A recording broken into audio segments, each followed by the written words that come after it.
Hello students, welcome again आकाश academics. जैसा कि आपको पता है कि हमारी एग्जाम्स की तैयारी चल रही है और हम सीरीज वाइज हर एक चैप्टर को कर रहे हैं। तो हमारा जो आज का टॉपिक रहेगा वो क्लास 9th की हिस्ट्री से रहेगा, Nazism and the rise of Hitler.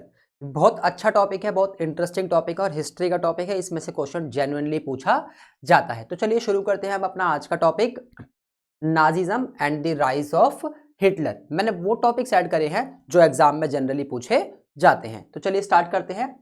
क्या है इसमें, क्या नहीं है। देखो, मैं हर बार आपसे बोलता हूं कि जो भी पढ़ाता हूं मैं यहाँ पे, आप उसको डेफिनेटली नोट कीजिए। नोट करने से क्या होगा ना, आप उस चीज को एग्जाम में एज इट इज लिख कर आओगे तो आपको पूरे मार्क्स मिलेंगे और साथ साथ आपको ये भी याद रहेगा कि आपने क्या पढ़ा है। बहुत छोटी वीडियो रहेगी और शॉर्ट में मैं आपको इस पूरे चैप्टर को करवा दूंगा, तो कृपया ध्यान से देखिए। टॉपिक का नाम है Nazism and the rise of Hitler. तो हमें ये पता होना चाहिए कि ये कहानी है कहाँ की। ये एक ऐसा हिस्ट्री का कौन सा पार्ट है जो कहाँ पर घटा था। ये जर्मनी में घटा था और ये वर्ल्ड हिस्ट्री पर एक बहुत बड़ा इम्पैक्ट छोड़ता है। क्यों? क्योंकि इसकी वजह से जो दिक्कतें दुनिया भर में हुई थी, वर्ल्ड वॉर 1 और वर्ल्ड वॉर 2 जैसी प्रॉब्लम्स दुनिया भर को देखनी पड़ी थी, तो उसी की वजह था हिटलर। कौन था? हिटलर। ये एक आइडियोलॉजी था। इसने अपनी एक खुद की आइडियोलॉजी बनाई थी जिसने इसको नाम दिया था नाजिज्म। क्या नाम दिया था? नाजिज्म। इसको हिंदी में बोलते हैं नाजीवाद। क्या बोलते हैं इसको हिंदी में? इसको हिंदी में बोलते हैं नाजीवाद। इसने एक ऐसी आइडियोलॉजी दी कि इसने लोगों को हेट करना सिखाया। इसने कुछ लोगों को तो काफ़ी ज़्यादा प्योर बोल दिया और कुछ लोगों से इतनी हेट फैला दी इसने, और क्या क्या उनके साथ किया ये सब इस चैप्टर में बताया गया है। ठीक है, देखो पहली बात, ये कहानी स्टार्ट होती है वर्ल्ड वॉर 1 से। वर्ल्ड वॉर 1 से वर्ल्ड वॉर 1 तक हिटलर को ज़्यादा लोग जानते भी नहीं थे। हिटलर का रोल क्या था? वो जर्मनी की तरफ से एज अ सोल्जर लड़ाई लड़ रहा था और उसको उसकी बहादुरी के लिए काफ़ी ज़्यादा मेडल्स दिए गए थे। देखिए क्या था ये। द फर्स्ट वर्ल्ड वॉर 1914 से 18 तक हुआ था। 1914 से 1918 तक पहला वर्ल्ड वॉर हुआ था और ये दो पावर्स के बीच में लड़ा गया था। जब मैंने इससे पहले का चैप्टर कराया था सोशलिज्म वाला, उसमें भी मैंने बताया था कि वर्ल्ड वॉर 1 कब हुआ था और किन पावर्स के बीच में हुआ था। तो इसमें दो पावर थी। एक थी अलाइड पावर्स। अलाइड पावर्स में फ्रांस, ब्रिटेन और रशिया आते थे। एक थी सेंट्रल पावर। सेंट्रल पावर में जर्मनी, ऑस्ट्रिया और टर्की जैसे देश आया करते थे।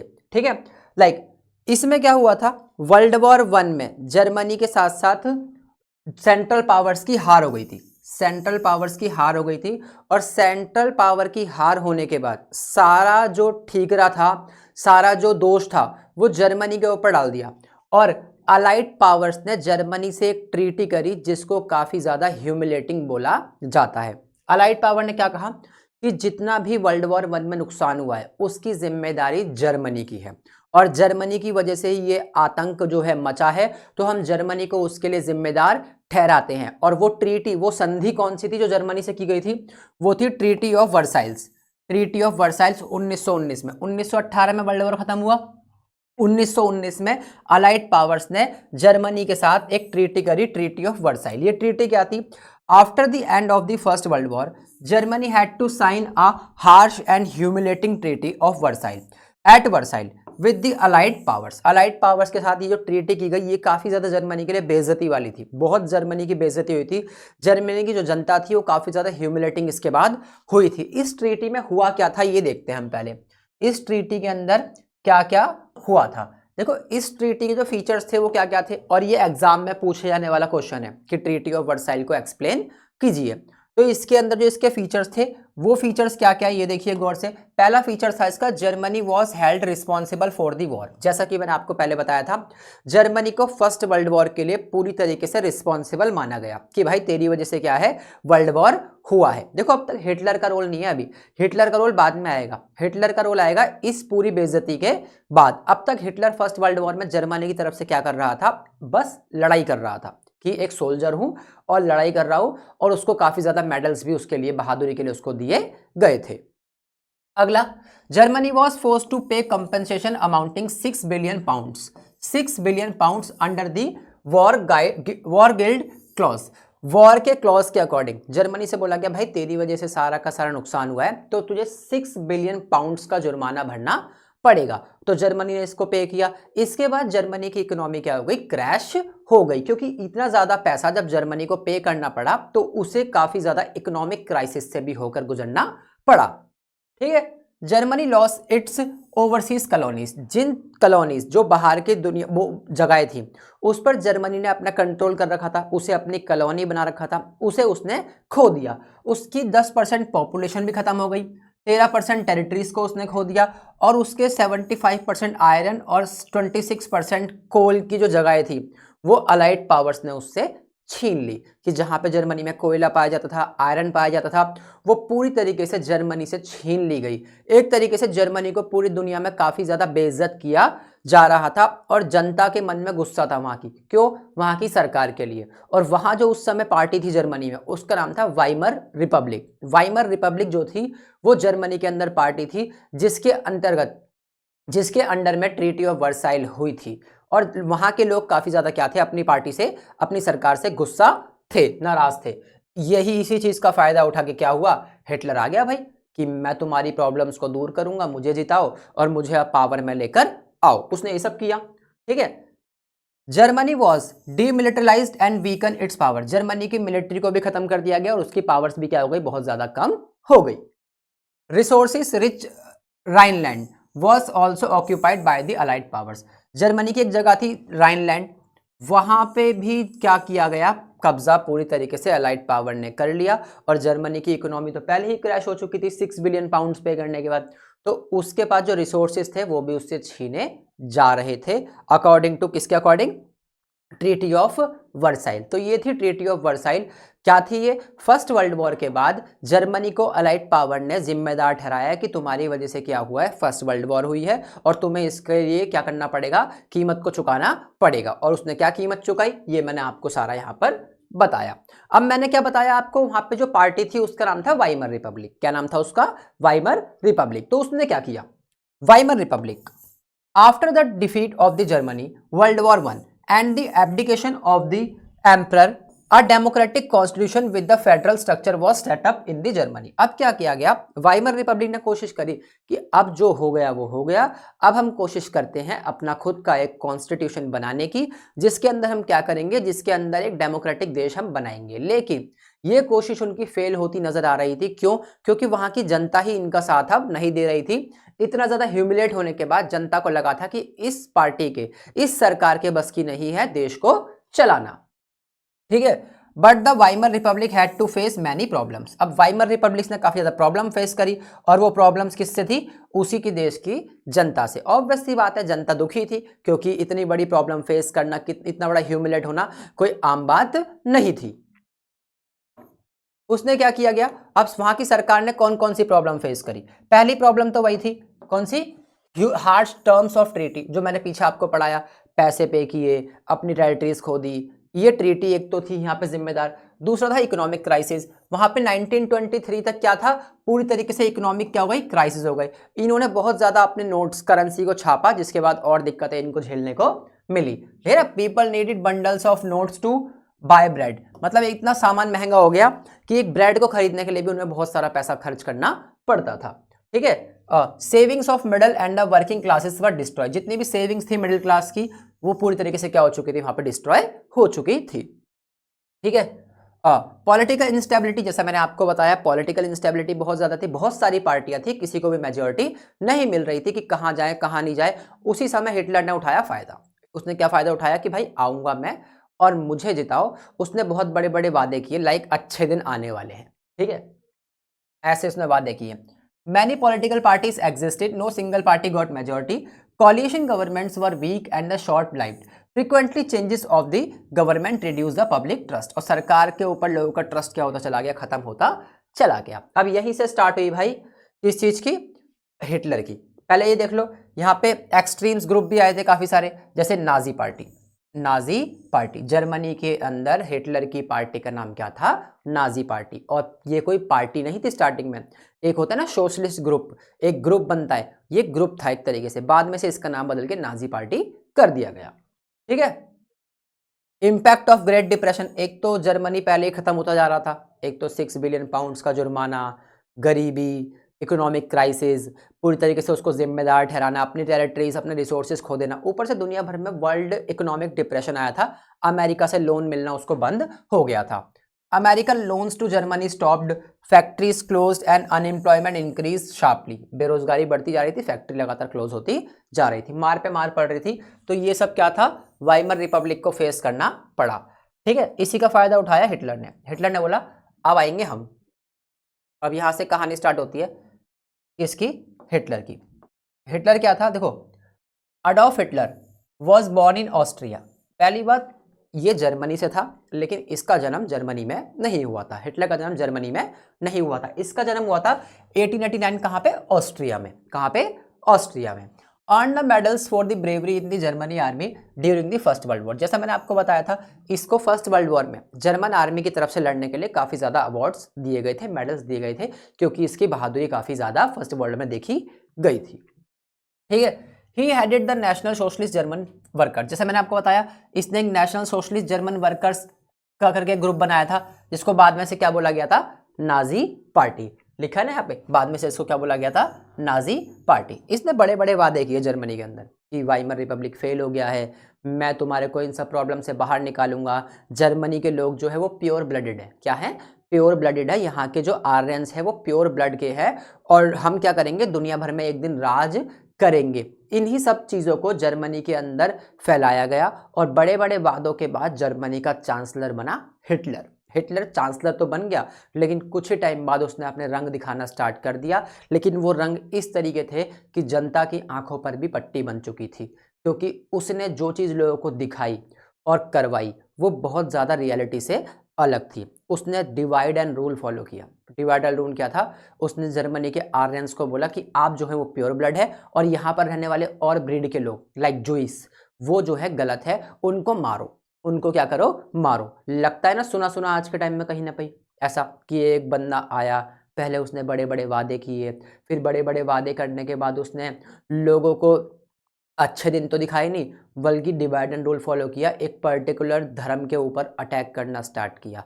ऐसा कहीं पर सुना हुआ लगता है ना पहले भी, जो अब हम जूइस वाले केस में पढ़ रहे हैं, ऐसा प्रेजेंट में कहीं पर हो रहा है, ऐसा लगता है ना, ये चीज़ है।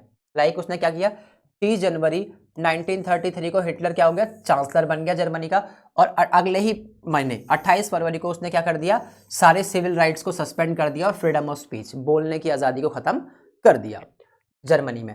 Press and assembly through the fire decree, उसने जितनी भी प्रेस थी, बोलने की आज़ादी, उसको अपने कंट्रोल में कर लिया। मीडिया को, अखबारों को, रेडियो को पूरी तरीके से उसने खरीद लिया, या फिर इतना गुलाम बना लिया कि सभी लोग हिटलर की तारीफ ही करते थे। इवन वो कुछ गलत भी करता था तो भी हिटलर की तारीफ की जाती थी। ये सब उसने करा, और ये सब चीज़ें जब लोगों के दिमाग तक पहुंची तो लोगों ने जो देखना स्टार्ट किया उसको सच मानना स्टार्ट किया। ये तो मैं आज से काफ़ी पुरानी बात कर रहा हूँ, आज से 80 साल के आसपास पुरानी बात कर रहा हूँ मैं, और आज प्रेजेंट में भी किसी देश में शायद ऐसा हो रहा है।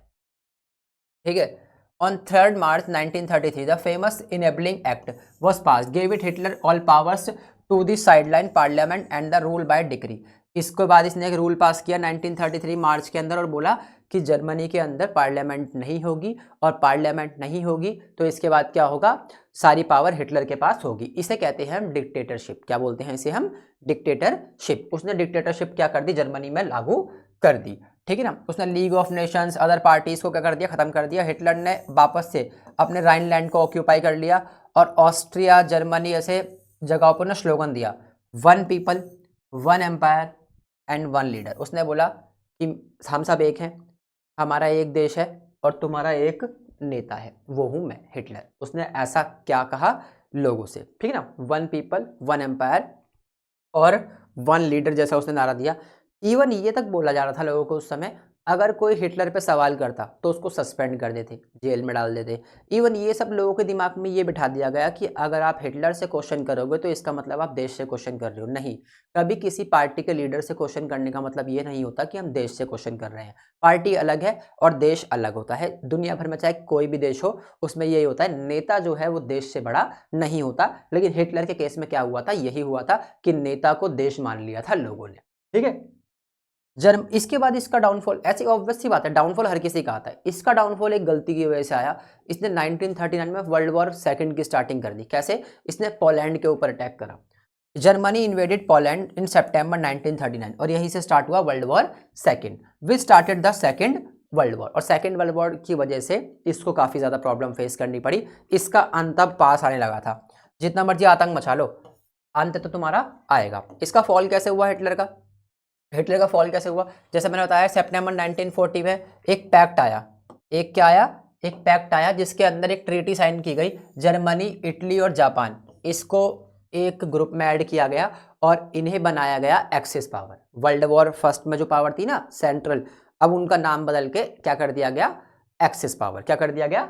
एक्सिस पावर इनको बनाया गया। और दूसरी पावर वही थी अलाइड पावर्स। यहाँ पे फ्रांस, ब्रिटेन, यूएसए और बाद में से सोवियत यूनियन, रशिया ने भी क्या कर लिया था? इसे ज्वाइन कर लिया था। अब फिर से वर्ल्ड वॉर सेकंड होना स्टार्ट हुआ। इसमें वही अलाइड पावर और एक्सिस पावर थी। अलाइड पावर फिर जीत गई, एक्सिस पावर हार गई। लेकिन इस बार डिस्ट्रक्शन काफ़ी ज़्यादा था और वो डिस्ट्रक्शन ये था कि जर्मनी के हारने के बाद जापान को कीमत चुकानी पड़ी। जापान के दो शहर हिरोशिमा और नागासाकी के ऊपर 1945 में दो बम छोड़े गए जो परमाणु बम थे। ठीक है ना? हिरोशिमा और नागासाकी। नागासाकी पे जब छोड़ा गया, देखो ये हिरोशिमा पे कब छोड़ा गया था? ये छोड़ा गया था 6 अगस्त 1945। नागासाकी पे कब छोड़ा गया था? 9 अगस्त 1945। ठीक है, ये दो बम इन पे छोड़े गए और जापान ने क्या कर दिया? घुटने टेक दिए। जर्मनी तो ऑलरेडी क्या था? हार चुका था। ठीक है। Hitler attack the Soviet union. अब हर एक गलती, अब सोवियत यूनियन पे अटैक करना हिटलर की सबसे बड़ी गलती बन गई, क्योंकि सोवियत यूनियन उस समय सुपर पावर की तरह उभर रहा था।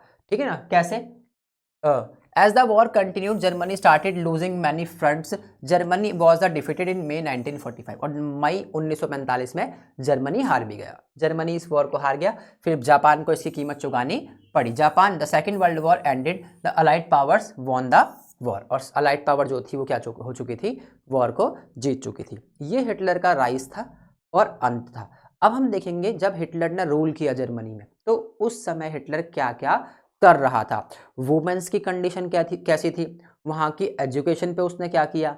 वहाँ के यूथ, उस पे उसने कैसे काम किया? और ये सबसे बड़ी बात है, किसी भी देश में रूल करना है तो वहाँ के यूथ और वुमेन को टारगेट करो, या तो उनका ब्रेन वॉश करो या उनको डेवलप करो। डेवलप करोगे तो भी आपको सपोर्ट करेंगे, ब्रेन वॉश करोगे तो भी आपको सपोर्ट करेंगे अंधे बनकर। तो यही देखते हैं हम उसने वहाँ पर क्या क्या किया था।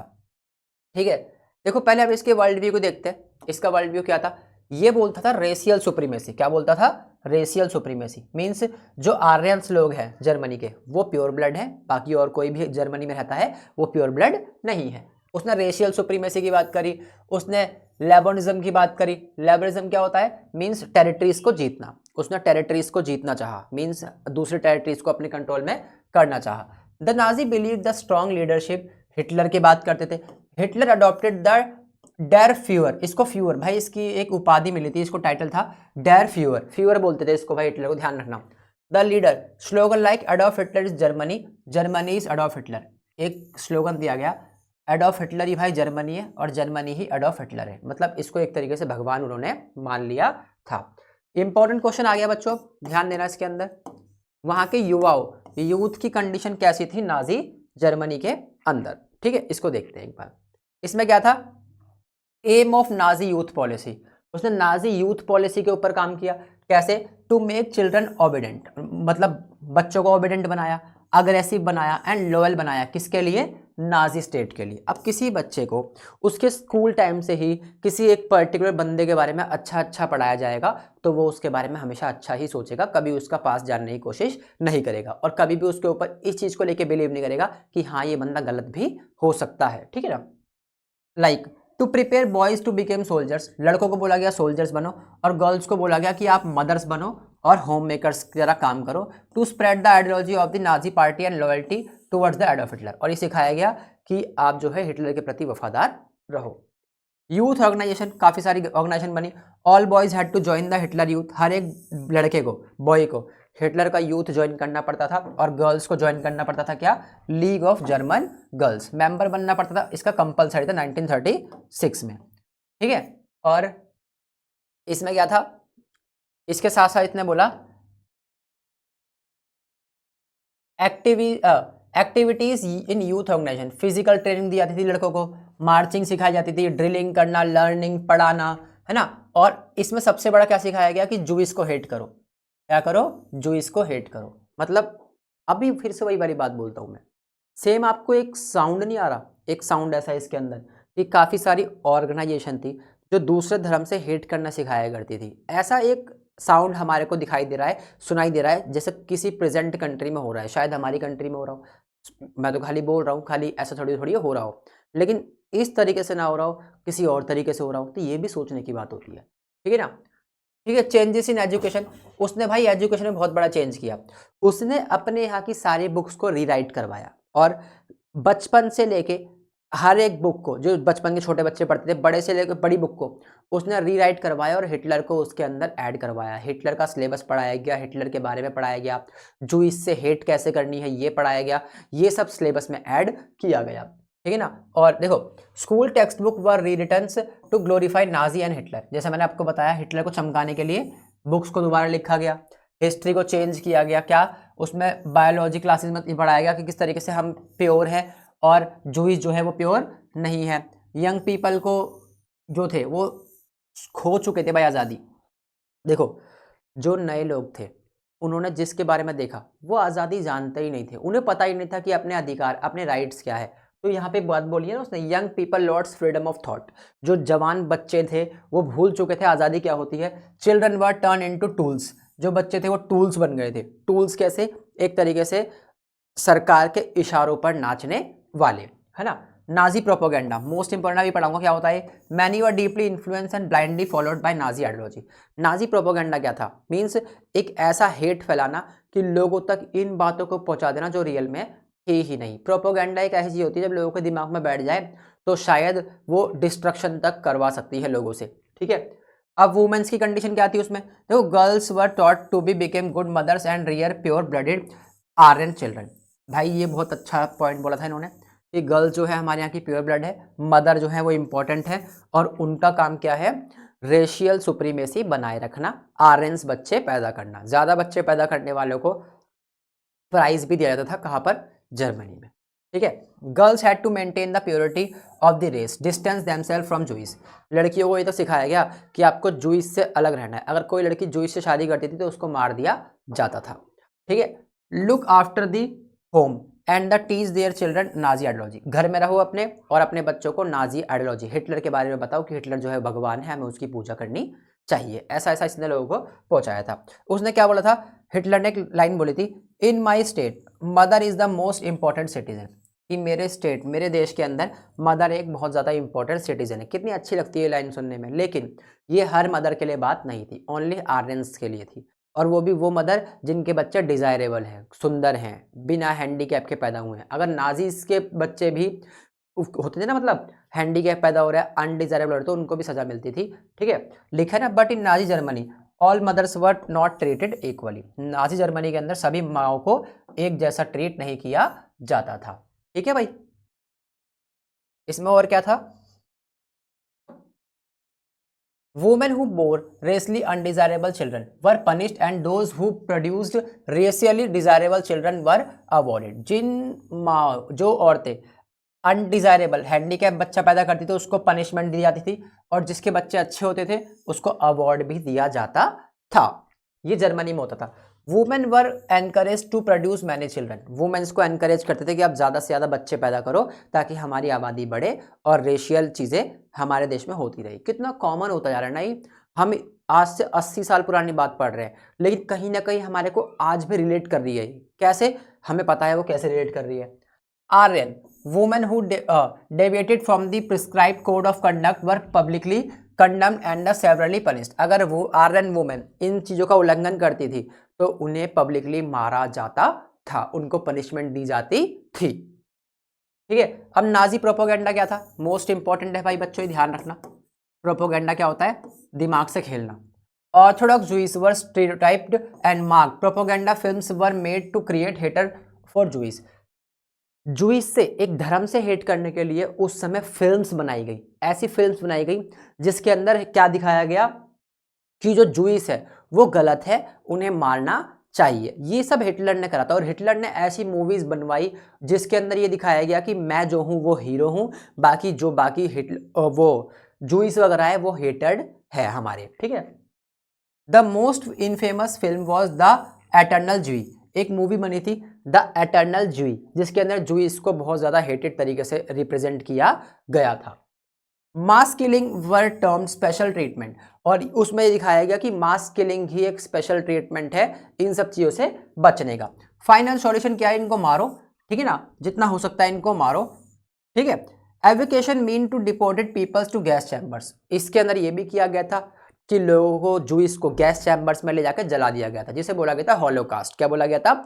हॉलोकास्ट, ठीक है।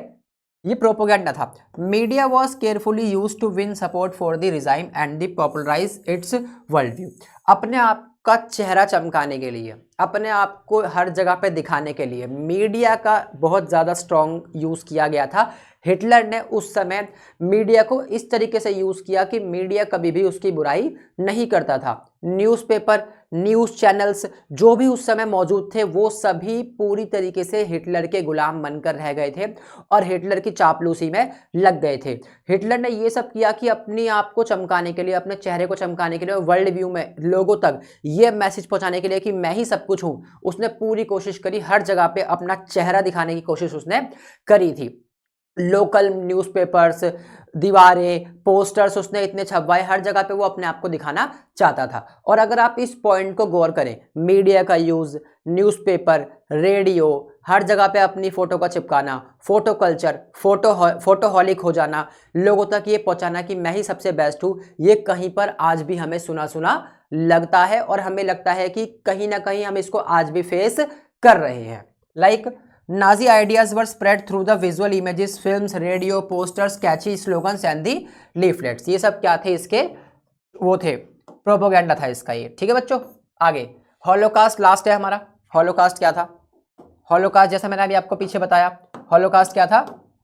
The mass killing of millions of Jews by Nazi regime. काफी सारे मिलियंस, लाखों जूइस को गैस चैम्बर्स में बंद कर क्या कर दिया गया था? जला दिया गया था। Known as the Holocaust, Jews were taken in the gas chamber and were killed. Jews को गैस चैम्बर में ले आके किल कर दिया था। ये था हमारा चैप्टर, कौन सा? नाजिज्म। हिटलर के बारे में पढ़ा, वुमेन्स के बारे में पढ़ा, ठीक है, यूथ के बारे में पढ़ा, प्रोपोगेंडा पढ़ा हमने, उसका क्या प्रोपोगेंडा था, हिटलर कैसे आया, कैसे उसका अंत हुआ, ठीक है ना, वाइमर रिपब्लिक ने कौन कौन सी प्रॉब्लम को फेस किया, ठीक है ना, ट्रीटी ऑफ वर्साइल पढ़ाया मैंने आपको। ये सब था हमारे हिटलर वाले टॉपिक के अंदर। देखो मैंने कितनी छोटी वीडियो के अंदर आपको मेन पॉइंट्स बता दिए और यही क्या है, इंपॉर्टेंट है। इसके बाहर आपके एग्जाम में कुछ भी नहीं आने वाला, तो आप इस पर गौर कीजिएगा, इसको पढ़िएगा और जब वीडियो आप देखें तो उसको नोट डाउन ज़रूर कीजिएगा। ये आपके बेनिफिशियल है क्योंकि पेपर आने वाला है। आज कितनी तारीख हो चुकी है? 4 या 5 तारीख आज हो चुकी है और 10 से 12 दिन के अंदर आपका एग्ज़ाम होने वाला है। तो मेरी कोशिश पूरी चल रही है, मैं लगातार वीडियोस डाल रहा हूँ। आपका काम है वीडियोस को देखना और समझना, नोट्स उससे बनाना। मैं खुद आपको बार बार हर वीडियो में बोलता हूँ, जिस दिन एग्ज़ाम होगा मैं शाम के टाइम एक वीडियो लेकर आऊँगा उस क्वेश्चन पेपर के साथ और आपको बताऊँगा जो मैंने पढ़ाया वो एग्ज़ाम में आया कि नहीं। आज के लिए इतना ही, हम मिलेंगे नेक्स्ट वीडियो में। आपका काम है चैनल को सब्सक्राइब कीजिए, लाइक कीजिए और अपने दोस्तों के साथ शेयर कीजिए। आज के लिए इतना ही, थैंक यू।